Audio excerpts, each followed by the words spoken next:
As the saying goes, it takes a village to raise a child. This saying is absolutely true. Now, on the last two episodes, we have been focusing on the topic of parenting.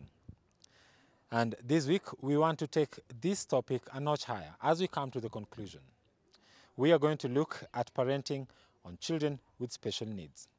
Hello and welcome to Family Matters, a program designed to look into and solve problems affecting families. I am your host, Timothy Omondi.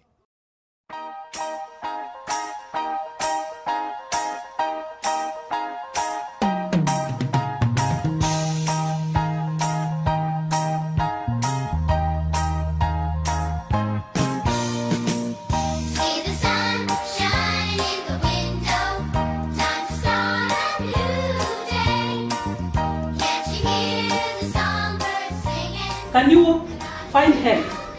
Probably have social support, probably have a house help. If you have tried everything, like I say, and nothing seems to be working, now you need to get professional help. The child needs professional help. That is now, and it helps to know that there are people who can help, professionals who can help, so that when you don't seem to be getting anywhere, that you look for help. It's important to have parenting classes. Right now we have a lot of media influence that you can have as much information as you want from the net, from books. Get involved. Learn a lot about what you're going to handle. But take this point. It doesn't mean it might work, but it means you're keeping an open mind with your child as the main beneficiary. You want the best for your child, so you'll try and get the best for your child without damaging them. You want emotionally healthy children because they're our next leaders. Will the routine be interfered with if there is delay? For example, you won't go for break unless you've finished your numeracy.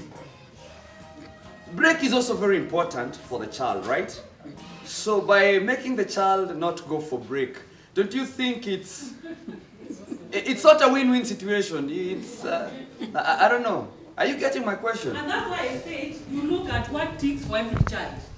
Because as a child, you will tell them, if you don't finish your work, then you won't go for break. And that child doesn't care about break.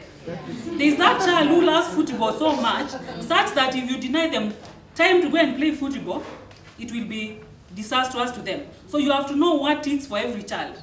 And even your own children at home. You need to learn them. No, this is so-and-so likes this, so and so doesn't care about this, and you reward or you deny lots of privileges or what they like. Once in a while, it's good to spank. Once in a while, not, as she's saying, it's not an everyday thing. That every time you've not done your homework, I hold up my arms and we're fighting. You've not fed the dog, we're fighting. No, it's when it gets serious, you've crossed the line. Because sometimes, children today do not listen to their parents. I know better than you. What are you telling me? You tell me feed the dog, why can't you do it? So if you cross that line, you get it.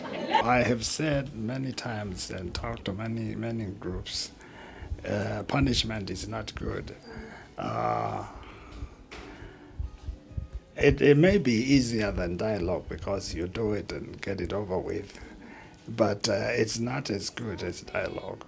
As far as a child is old enough to listen and to reason, it's better to talk to a child. When a child is a baby who cannot reason or think, too young to reason, now spanking is okay. Like a baby is playing with fire. He doesn't know that is dangerous, and he can't understand if you try to tell him. So spanking at that age is okay. But when someone is old enough to reason and to listen, it's better to talk, because punishment has a lot of disadvantages. Number one, it will make a child devise ways of avoiding getting caught instead of changing. It leads to rebelliousness. Children will become rebellious because of resentment. Or you may even destroy the child in the process. So the child, feels rejected and hopeless.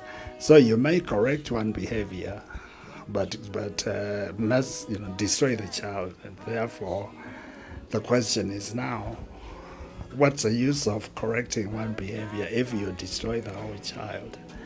Then again, children can get used to punishment. And once you get there, now, okay, he or she is ready for it. Now you will get to a point where you will plead with him or her, please, let's sit down and have a talk. At that point, they say, forget it, it's too late. Once they get used to it, now what do you do? So that they get to a point where they even act like they miss it. So it is not a good way, especially in today's society. It depends. If it's a beating, then it shouldn't be like that, the hard beating, because you should be able to limit to the gravity of the punishment you're giving. Yeah, because some will say we accept, some will say we don't accept beating. Most of the things that used to happen for us when we were small is a lot of don'ts. Don't do that, don't do this, don't do that, what are you doing? Those are a lot of criticism, and what that does to the child is kill their curiosity. When you kill the child's curiosity, you kill their learning abilities. So you either get a very withdrawn child or a child who's a non-starter because they're afraid of making mistakes. We are trying to hinder our child from making small mistakes, like when they're playing. Their children, let them play, but in a secure environment. When you shout at a 3-year-old, don't, the first thing you're doing is kill their child wonder. And that creates a lot of issues for them when they grow up. It teaches them how to become emotionally inhibited, not show their feelings, which with time give birth to other mental illnesses like depression. So be very careful when you're telling your child, don't. The alternative we give to that is positive affirmation. Stop noticing what is not happening right and start noticing what is happening right with your child. What are they doing right? As opposed to don't, listen and first try and understand why your child wants to do that. And you tell them, well, let's say it's Anne. Anne, I understand that you want to play in the dirty water. However, I will not allow that because, one, you might get ill. Basically, we usually say that the first school of a child is your home. Basically, that's why you're here, better parenting. And most of the time, a child will come and utter a word to you and you're like, ma, yay. But when you look closely, that is a word that is used at home. When you get mad, probably you're not even communicating to your child. You're communicating to somebody else over the phone. All right, then you get so mad and you say you are so used there, all the F words you can think about. So when the child comes here, when he gets mad, he tells F, and you're wondering, okay, so at home I'm going to ask these parents here, try and use kind words also, so that... It's true. Yeah. Try and talk to the child with their language, not an adult. 0 to 18, as much as teenagers we think they're adults, we have to remember that they are growing and they're actually not adults. Sometimes we expect a 3-year-old to reason like a grown-up. They can't. They are learning their world. So try and think from their point of view and try and remember how it was to be small. You are not always an adult. You were once a child who wanted to find out things. But what we lack nowadays is that sometimes we don't listen. We just criticize and we kill our children's intelligence by doing that. We should not preach water and drink wine as parents.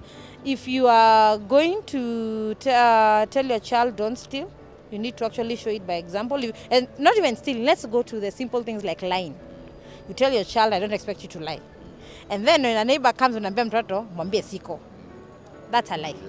You need to teach them by them seeing it, you do it physically, perform it so that it becomes an imprint in their spirit. Remember, we said the parent the teacher, and the peers. So we need to work with the parents, we need to work with the teachers and the other children, because children will also copy. So if a child misbehaves in class and the teacher does not control that behavior, then the others will copy. And before you know it, you cannot control the class. So the peers, the teacher, and the parent. And that's why the last topic is on how parents can interact with the teachers. Because a teacher who knows that the parent is always getting in touch and following up, they will also take keen interest on your child, because they don't want you asking, how was my son today? And then they ask, what's the name of your son? So a parent who will scheme with the school teachers, the teachers will also be keen. So the parents' responsibility, you must do your responsibility. Let's be open to new ways of parenting, ways that can work. When you combine all these things, when you combine praise for the good things, reward to shape certain behaviors, to get the behaviors you want, ignoring tantrums, using timeout. Remember, we are here to see loss of privileges and logical consequences and natural consequences. So there are so many things you can use to shape behavior. The cane should be the last resort if it must be used. So let's be open. Let's not just say this is how I was brought up. Again, we've seen parents passing wounds to other generations, thinking that is the best thing they can use. Again, our generation is different. Generations are changing because they are watching a lot of international things. They are exposed. Your children here are doing international system. The times have changed, and it's high time we realize that our kids are facing different issues than when we faced. When we grew up, we didn't have so much technology as we have right now. Our kids are exposed to more, and we're also exposed to more knowledge than them. So at the end of the day, when our parents were bringing us up, they did not have all the influence of civilization as we are having it right now. And they did not have the challenges that we are going to face right now. Our kids might even know more than what we know, depending on what media they are using. So they are living a totally different life from what most of us went through. Do you agree? Yes. Your children here are doing an international system. They are given homework, they will go and search on the internet. They watch international TV. Most of our children are using cable TV. They are watching DSTV. Most of the time, the music they listen is not the Kenyan music. Am I right? Yes. So can you continue parenting the same children the way you are parented? No. So let's be open to new ways and see what can help with our children. When the society seems to be breaking down, then we need to analyze where are we going wrong. We've had a very great session organized by St. Austin, and among the things we've realized is beating and spanking is not one of the only rules that you can enforce in the home. But obviously we can set up rules and we can use rewards and incentives. We've also learned that you can have a timeout just for the kids to cool down and come around. But the most important thing is that we've learned as parents, we need to set very good examples. We need to bring our kids in a warm environment, in a loving environment, and to be firm. Obviously, spanking is an African thing, and we still have it at the back of our minds, but we can use it in a light mode and reasonably. It was a very good session about parenting, you know. Parenting is a class. You need to learn these things so that we have a better generation, a better future for our children. You know how to deal with them.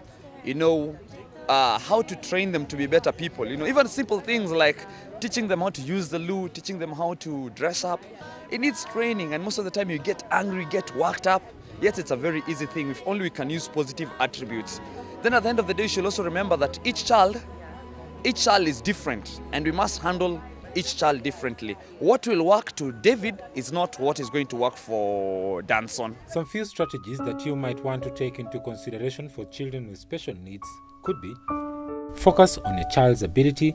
You can always start off by telling people about what your child can possibly do, but spend majority of a conversation sharing the likes, progress, and what he or she is able to do. When the child is diagnosed, the family should seek to know if and when to tell people.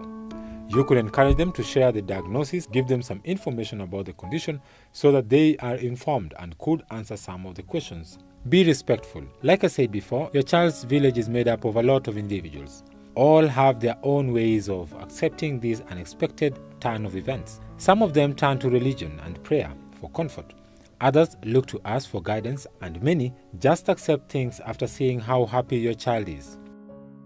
Nasimamia upande wa usafi ya watoto, nafua na naosha chini, hasa mimi upande wa usafi. Wako wengine wanaongea, wengine hawaongei. Sasa ule haongei anasikia.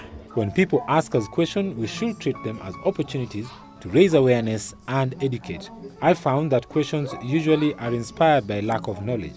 Yes, even the offensive ones. Instead of getting offended, steer the question back to what is appropriate. And if you're not comfortable answering a question or don't know, just be honest. For example, you can be brought a child who is, let's say, 30 years old. This child is mental retardation.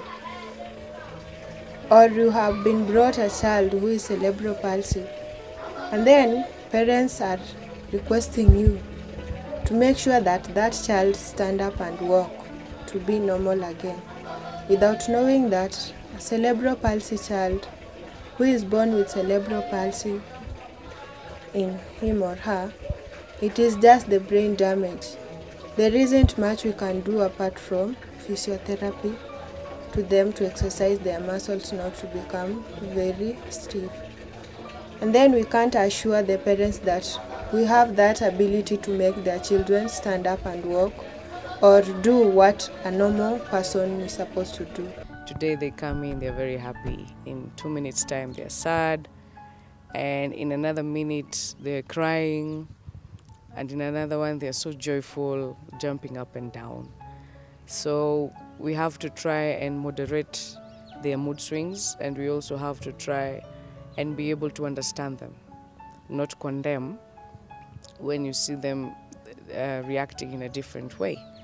So sometimes they get to a point where they're violent, and you have to restrain that in a good way and in a proper manner. Saa zile amekosa, amefanya kitu, amepiga mwingine, pengine na teke, sana sana wanapigana mateke, mikono hazina nguvu. Hazila amepiga mwenzake teke, utaenda unamsimamia, unamwambia tu, we, unajua umekosa? Umejua umepiga mwenzako? Mwambie pole. Utaona kama anafanya kichwa hivi, utajua amempigia nini? Pole. Wengine ni wakubwa, kuna madharau zao. Anamuona saa zingine kama unamuongelesha, anajidharau tena yeye mwenyewe, anajiona ati ananiambia hivi mimi ni mlemavu. Juu sasa zile unamwambia hivyo, unajaribu kumwambia na upendo pia. Kumrudisha karibu, yani muongeleshe hadi acheke. Alafu naachana naye, najua ameridhika. You find a little bit difficult when you try to contain them and they don't want to calm down. You have to wait for their moods to come to a certain level, like a compromising level with them. So it is not as easy as it can be said, but it is something that can be contained. What it needs is patience and a big heart. If you don't have a big heart and patience, you cannot exercise the daily duties that I do, plus other teachers in other places, because that's the essential of it all. You just can't start hitting them or throwing them out of class or throwing them out of the compound just because they behaved in a certain manner because of this and this. So you don't condemn the condition. You try and retain the best side of the child. At the end of the day, they have to learn. So that is what you look at. And you have to know how best to bring out that learning out of them. Children with cerebral palsy are children with the brain damage. There isn't much I can tell you they can do more in education, that is. Unless if you just try your best, you put them in these units. And then the school also has very, very severe children. Can't tell that we can take them to any regular school daily. Yes, we had one Brian Simiyu. He was a cerebral palsy but was physically. That was profound. Not that severe because he was able to write using a computer. But the ones we have now are children with muscular dystrophy. A child with muscular dystrophy that's an inherited disease from their family. There isn't much you can do to that child. Just helping him in vocation, making sure that they eat well here in school. When we find that a child has special difficulties, because we have things like conduct disorder, a child who is always in problems, even the teacher knows that when the class is making noise, so and so is in the group. When children disobey, so and so is in the group. So we have children with conduct disorder, and those ones, we even have schools referring us to evaluate when a child has difficulties. Is it just the environment at home, and the environment is mainly the parent? Is it something in the child? Because we have children suffering from attention deficit hyperactivity disorder, what we call ADHD. So the child is hyperactive, the child lacks attention, and so you realize a child who lacks attention, as a parent, if you don't look at them in the face, when you're giving the rules, they will not even understand or even register in their brain that there's something you've told them to do. You've sent them to go and pick something from you, they didn't register in their brain. Not because they are disobeying you, but because they lack attention. So when you have children with specific issues, you need to bring them for assessment. You know, you look at the diversity of all that you can be able to teach out. If she wants to be outside, you can use the compound to teach. There are so many things she can count. You know, there's so many words that she can write. Yeah, give her the chalk, fill the whole place. You don't give the comfort zone of you as a teacher teaching. You give the comfort zone of the learner's interest. And you see, that's what most teachers don't do. You want to do the best way in class. They all have to be seated in a certain way, but some defile that, and it's not them, it's what is in them. That's not their university. It's just like us, you know. You say, well, I'm more science than an artistic person. Well, I'm more practical than a theory person. That's why I want to do engineering. I don't want to do law, you see, because I have so many books to read. So that's exactly what I did. That was like in 2007, and I said, I think this is where I want to land in. I want to take the role of these children. I want to be their parent. They can call me their mom anytime, you know. I want to embrace them and help them. I just don't want to deal with us who think we are normal. I want to help these ones feel normal. Kids with special needs also require more attention, and it takes a little bit more of patience. But it's something that can be done with discussions with the child and ensuring the rules are maintained and upheld. It can be done, it's possible. With the Lord also, it's possible.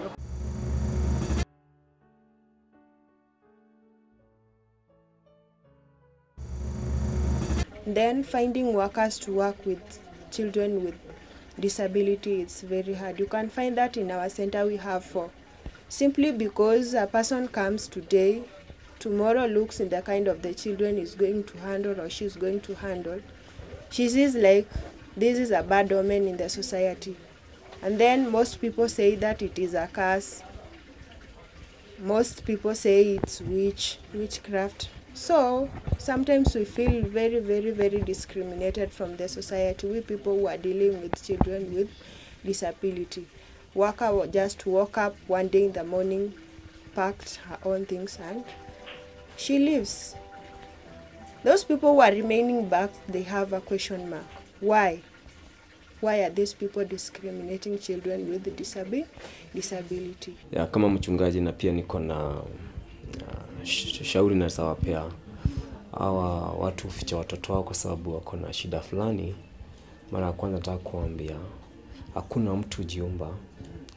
Hata kama watu wengi husema wanakulaumu, labda ni kwa sababu ya dhambi gani ulitenda, una laana fulani, lakini Biblia inakumbuka Musa aliumbwa na Mungu, na Mungu aliprotect Musa, lakini Musa hakuwa anajua kuongea vizuri. Na wakati moja Musa akitaka wakati yule Musa alikuwa anataka kutumwa na Mungu kumtumia, Musa alitoa excuse ama alitoa sababu nyingi kwa sababu hawezi ongea mzuri, na Mungu wakati huo nilijua Mungu ndio umba kila kitu. Mungu akasema mimi ndo nafanya kiziwi, mimi ndo nafanya mtu asiongee, mimi ndo nafanya mtu aongee. Kuongea kwangu, kuongea kwako, kutoongea kwangu, yote yatokana na Mungu. Lakini watu wengi wao wanafikiria nitaambiwa hivi ni kwa sababu ya hii. Na unakuta kwa sababu watu waamini Mungu siku hizi za mwisho, wanaanza kuhukumu watu wengine kwa sababu hawana imani na Mungu. To the society, it saddens me that up to date, where from ancestrals in 1950s and in centuries like 1900 centuries, we still have that stigmatization following these children. Whether we like it or not, they're part of this society. The earlier we accept that, the better.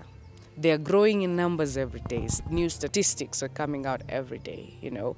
And if we keep on saying that we seclude them, we stigmatize them, you know, we secrete what they're doing. They're not a part of this society. We're trying to lie ourselves because they are a very big part of this society. They are the majority, actually. Let me say so. In every family, most of these days, you find that there is a child like that. So us condemning them, we're actually not helping ourselves. We should join with the countries that have been able to overcome, like in the US, in the UK. Let's learn from them, you know. Let's learn the new technologies they have used. They have hospitals. They have allowed these children to go to school for free, you know. They have allowed them to get access to the therapy centers. That is what we should be doing, helping them rather than condemning them.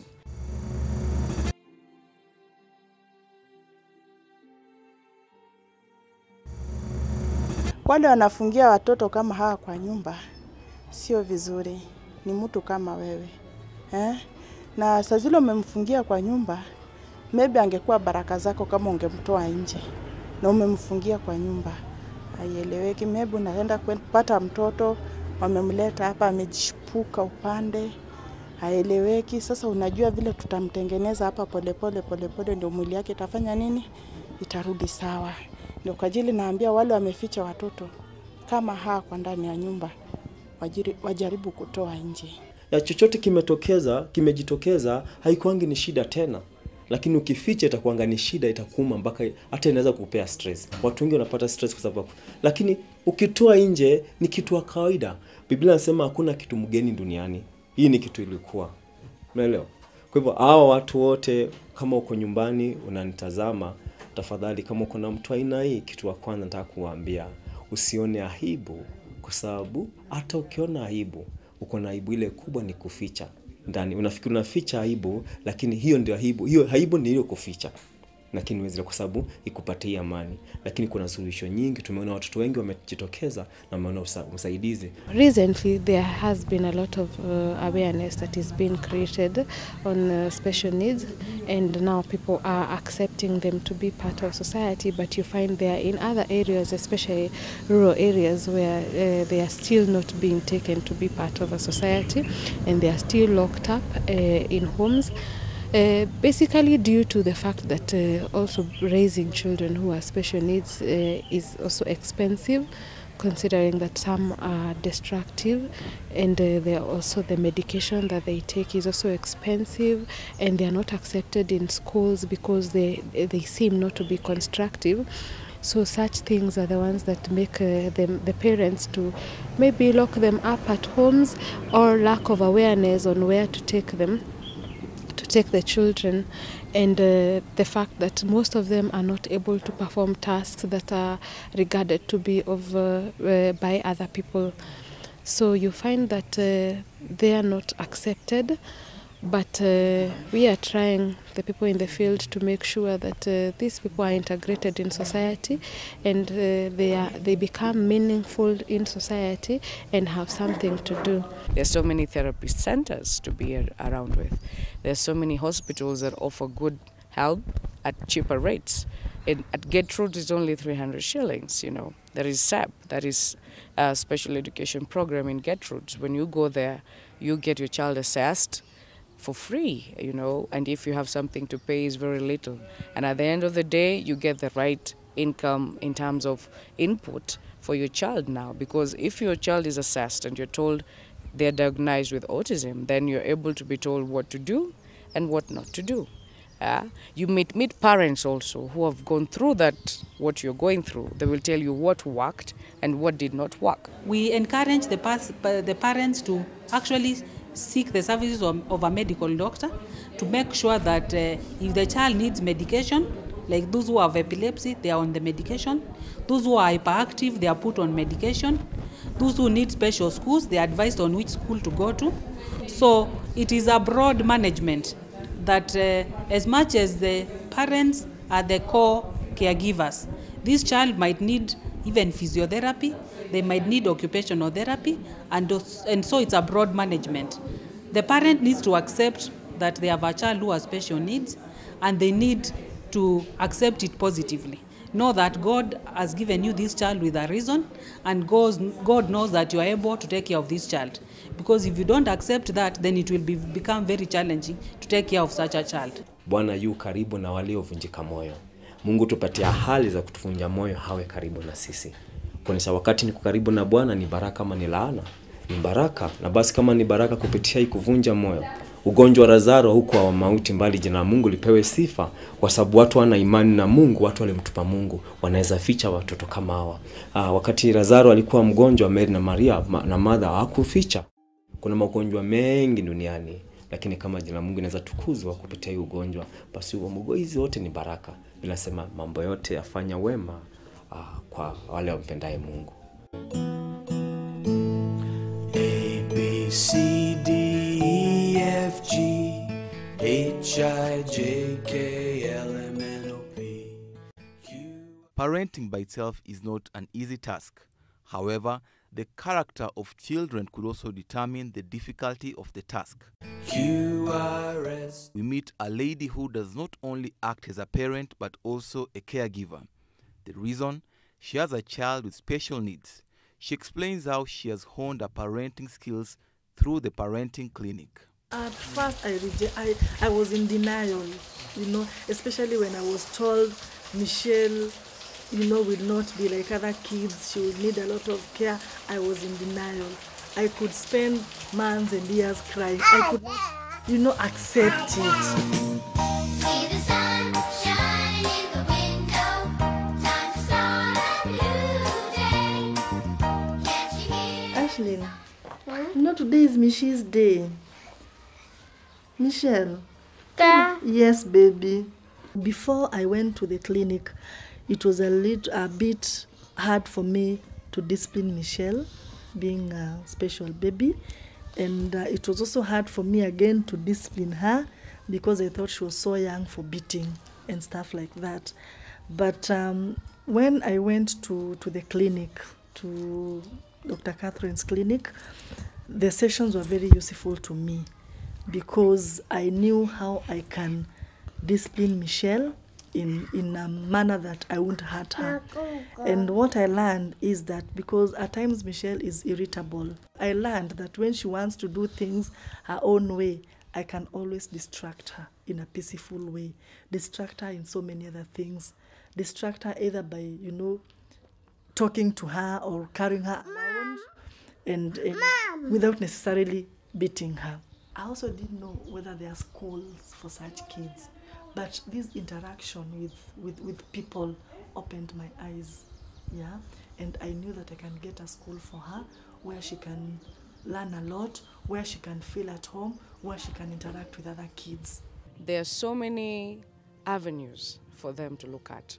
There are so many experts out there to be able to help them in what they are actually doing with their children. But most of them feel like they're condemned by the society.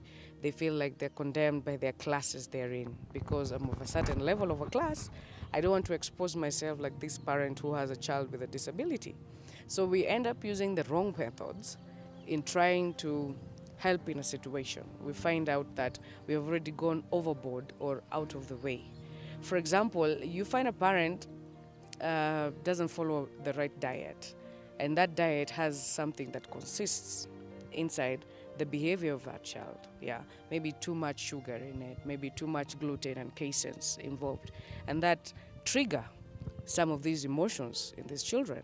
So what I will tell parents is they should come out, meet these experts. They are nutrition experts, they are psychologists, they are neurologists, they are counselors. Meet with them, they're the education experts, Come out there, let your child be assessed, let your child be known that he has this condition. Then from there, you can be able to treat it, you see. It cannot be cured, but it can be maintained, yeah? Just like when we go to the hospital, you're told you have malaria, then the process can be start for your healing. But if you stay in the house and nobody knows what is your condition, you see, I cannot be able to come and help you. You have to come to me and tell me this is what I'm going through. Then I can be able to start telling you then the procedures of this are this. And this is how I can actually help you all the way. I mean, parents who have special kids, first of all, to accept their condition. Once they accept, everything runs smoothly. They accept it, they love their baby more, they create a lot of time for them, they take them to school so that they also get a different environment. Yes, and be there for their kids. Don't lock up your kids in the house. You are doing a lot of harm to them when you're locking them in the house. They will grow hostile. They don't know what the environment has for them. They need to be taken out. These kids need to socialize with other kids. They also need to feel part of the environment with the other kids. But when they lock them up, they do them a lot of harm. They grow hostile, you know. They don't know what the outside environment offers to them. But when they take the kids out, their mood changes, actually. Their mood changes. They become joyful. They even know that they are loved, rather than just putting them in an enclosed environment. It doesn't help them. As we come to the end of our episode today, we have been looking on the topic of parenting for children with special needs. One thing I'd like to remind you is when bringing up this kind of children, we should involve the community. I'll give you an example of the Camp Shriver started by one Peter Wabuhala. It has brought positive change in the lives of parents with children who have special needs. And we hope that by doing this, you also will make your life better and the life of your child. Until next time, thank you very much for joining us on Family Matters. If you have any comments, suggestions, or opinion, you can reach us through SMS sign, that is 8550, or you can send us an email on familymatters@gbskenya.com. Until next time, I've been your host, Timothy Omondi. Goodbye, and God bless you.